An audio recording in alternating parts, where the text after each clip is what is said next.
Достар, көп адамдар сұрайды, қандай кровать алған дұрыс деп. Біз кеңес беретін міне дәл осындай кровать. Не үшін екен айтайын. Біріншіден, кроваттарда мына углдары өте жаман көрінеді. Ал мына кроватта углы көрінбейді, көрдіңіздер ме? Как целый болып жүреді. Ол біріншісі. Екіншісі, астын осылай төртке бөліп, төрт ящик жасаған дұрыс. Не үшін екен айтайын. Мына бөлікке киім салуға болады, арғы бөлікке кітап салуға болады деген сияқты өз заттарыңызды бөліп қоясыздар. Үшіншіден, бұны тазалаған кезде кроватты жылжытудың қажеті жоқ. Себебі мынаның асты алынады. Одан бөлек қараңыздар, мынаның астында ауа кіріп тұратын тесігі бар.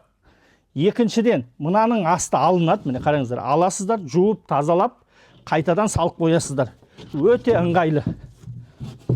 Төртіншіден, бұлған қандай ауыр зат салсаңыздар да асты төмен қарай түсіп кетпейді. Кез келген салмақты көтереді.